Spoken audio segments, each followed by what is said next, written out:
वापसी पर आपका स्वागत है। आज हम आपके लिए एक और प्रेरणादायक कहानी लेकर आए हैं। तो बिना देर किए आइए सीधे इसमें उतरते हैं।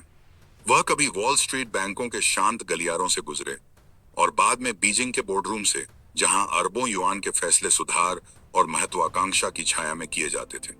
फिर भी चाओयोंग वांग की विरासत का सही मूल्यांकन केवल जुटाए गए अरबों या पूरे किए गए सौदों में नहीं था, बल्कि इस विश्वास में था कि समय और अनुशासन उन्माद निवेशक के सबसे बड़े सहयोगी हैं। उनकी कहानी वहां से शुरू होती है जहां यह समाप्त नहीं होती, और इसके मोड़ महाद्वीपों, संकटों और चीन में पूरे निवेश क्षेत्र की रचना के पार उतने ही अप्रत्याशित हैं जितने बाजार जिन्हें उन्होंने साधा। चाओयोंग वांग का जन्म चीन के ह्यूबे प्रांत में हुआ, जो चुनौतियों और अवसरों दोनों की भूमि है। उनकी औपचारिक शिक्षा ने आने वाले समय की नींव रखी। Huazhong university of science and technology से मैनेजमेंट इंफॉर्मेशन सिस्टम्स में बैचलर ऑफ इंजीनियरिंग। इसके बाद सिंघुआ यूनिवर्सिटी से मास्टर ऑफ साइंस, जहां बौद्धिक अनुशासन ने उनकी धार को और पैना किया। बाद में उन्होंने रटगर्स बिजनेस स्कूल से एमबीए पूरा किया, जिसने पूर्व की दृढ़ता को पश्चिम की रणनीति से जोड़ा। डिग्रियों की लंबी सूची के पीछे एक और सूक्ष्म बात थी: अनुशासन, व्यापकता और सीमाएं पार करने की क्षमता। एक विषय जो उनके जीवन भर बार बार लौट कर आया। 1987 में जब चीन ने सावधानी से अपनी आर्थिक खिड़कियां खोली, वांग न्यूयॉर्क गए और जेपी मॉर्गन में अपना करियर शुरू किया।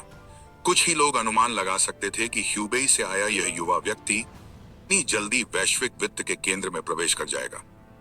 1992 तक उन्होंने मॉर्गन स्टैनली का रुख किया और इसकी चीन निवेश बैंकिंग टीम के स्तंभ बन गए।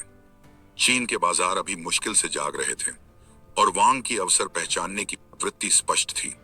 1990 के दशक के मध्य तक वांग मॉर्गन स्टैनली के बीजिंग कार्यालय के प्रमुख बन गए, जहां अरब डॉलर के लेन देन और चीन की पूंजी के रास्तों का खुलना आपस में टकराया।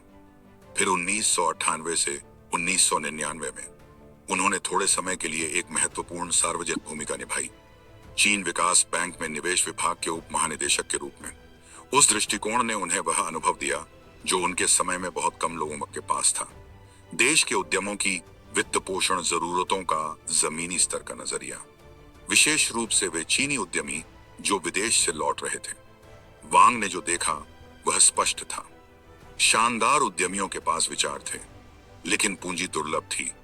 इसी एहसास से 1999 में उन्होंने चाइना इक्विटी ग्रुप की स्थापना की, चीन की पहली private equity venture capital firm. उस समय में वेंचर कैपिटल वाक्यांश अधिकांश चीनी व्यवसायों के लिए अजनबी था। निवेशक जोखिम से बचते थे और उद्यमी सट्टा वित्त पोषण के लिए तैयार नहीं थे। शुरुआती रास्ता कठिन था। उद्यमियों को कर्ज के बजाय इक्विटी निवेश लेने के लिए मनाना बेहद मुश्किल था।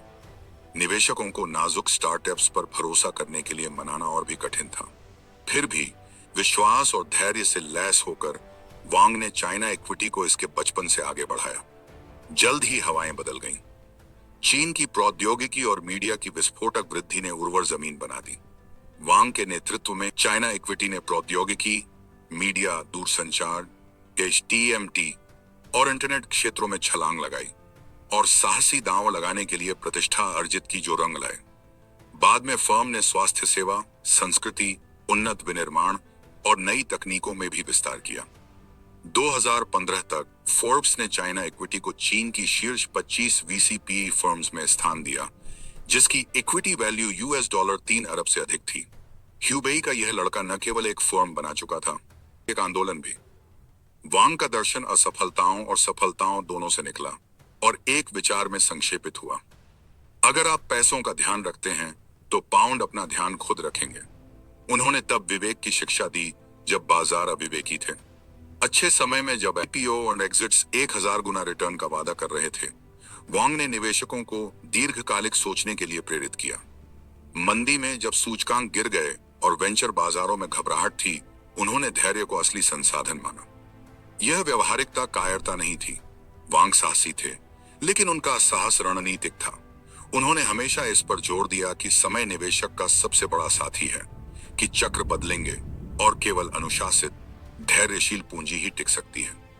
2017 से मध्य 2018 के बीच चीनी टेक फर्म्स ने 3 आईपीओ लहरें देखी, केवल 2018 की पहली छमाही में ही 26 टीएमटी कंपनियां सार्वजनिक हुईं, जिन्होंने 57.8 बिलियन आरएमबी जुटाए। साल दर साल 124% की चौंकाने वाली वृद्धि। वेंचर बाजारों में उत्साह एड्रेनालिन की तरह उभरा। फॉक्सकॉन इंडस्ट्रियल, आईकीई और बिलीबिली जैसे दिग्गजों ने दृश्य पर दबदबा बनाया और साल की आईपीओ फंडिंग का 70% हासिल किया। लेकिन हर चमक सोना नहीं रहती। शंघाई कंपोजिट इंडेक्स लड़खड़ाया, डेब्यू असफल रहे और उन्माद में दरारें दिखीं। वांग ने अति आत्मविश्वास के खतरों की चेतावनी दी, यह बताते हुए कि ऐसी लहरें अनिवार्य रूप से सुधार और तरलता संकट को आमंत्रित करेंगी। प्रवृत्ति का पीछा करने वाले निवेशकों के विपरीत उन्होंने अनुशासन और तर्क संगत दूरदर्शिता की वकालत की, यह जानते हुए कि केवल मजबूत फंड रेजिंग, ब्रांड प्रतिष्ठा और एग्जिट रणनीतियों वाली फर्में ही आगे होने वाले एकीकरण से बचेंगी। वांग का दृष्टिकोण चीन तक सीमित नहीं था। उनके नेतृत्व में चाइना इक्विटी वैश्विक मंच पर उतरी। सीमा पार विलय और अधिग्रहण, अत्याधुनिक तकनीकों में निवेश और यह विश्वास कि चीनी पूंजी वैश्विक बाजारों को आकार दे सकती है, उनकी रणनीति के स्तंभ बने। उनकी दृष्टि चीन की व्यापक आर्थिक प्रगति के अनुरूप थी, कारखानों से आगे बढ़ते हुए वैश्विक तकनीकी नवाचार, चिकित्सा और सांस्कृतिक प्रभाव की ओर। वांग के लिए चीन का वैश्विक वित्तीय प्रणालियों के साथ एकीकरण अनिवार्य था और निवेशकों को इसे व्यवहारिकता और महत्वाकांक्षा दोनों के साथ अपनाना था। वांग का नेतृत्व रचनात्मक रूप से भी फैला। उन्होंने चाइना टीम की स्थापना की और चाइना ग्रैंड रैली की शुरुआत की, एक ऑटो रेस जिसे राज्य सामान्य प्रशासन खेल, सीसीटीवी स्पोर्ट्स चैनल और चाइना इक्विटी ग्रुप ने संयुक्त रूप से प्रायोजित किया। इसका प्रबंधन CCTV sports and entertainment company limited और China grand rally auto racing management company limited द्वारा किया गया। यह केवल एक शौक नहीं था, बल्कि उनके दर्शन का विस्तार था। निवेश को संस्कृति और नवाचार दोनों को पोषित करना चाहिए। उनके नेतृत्व में फर्म ने शीर्ष स्तर की ऑटो घटनाओं के लिए स्वामित्व वाली बौद्धिक संपदा अधिकार भी हासिल किए, जिससे यह साबित हुआ कि चाइना इक्विटी पारंपरिक वित्त से परे विविधीकरण कर सकती है। उपलब्धियां शायद ही कभी अनदेखी होती हैं। वांग को चीन के शीर्ष 10 सबसे सफल पश्चिम से लौटे उद्यमियों में गिना गया और फॉर्च्यून के एस्पेन 7 इन ब्रेनस्टॉर्म पुरस्कार से सम्मानित किया गया।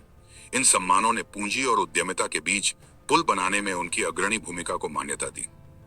वांग के लिए पूंजी कभी केवल लाभ के बारे में नहीं थी, वह शिक्षा और परोपकार के प्रति गहराई से प्रतिबद्ध रहे। डॉली शिजेन एजुकेशन चैरिटी फाउंडेशन और सिंघुआ यूनिवर्सिटी एंडोर्समेंट फंड में उनके योगदान इस स्थायी मूल्य की गवाही देते हैं। उन्होंने शैक्षिक सेवाओं, जांगतोंग जियायुआन, विशेषीकृत वित्त, तुमी फाइनेंस, सामाजिक प्लेटफॉर्म्स, तंगुलन नेटवर्क टेक्नोलॉजी और आतिथ्य, संस्कृति और टेक में उद्यमों में भी निवेश किया है। व्यवसाय से परे साहित्य, इतिहास और खेलों में उनकी रुचियां एक संतुलित व्यक्तित्व को दर्शाती हैं। ऐसा व्यक्ति जिसके लिए विकास समग्र है, केवल वित्तीय नहीं। चाओयोंग वांग चीन के आर्थिक सुधार और वैश्वीकरण के विरोधाभासों को मूर्त रूप देते हैं।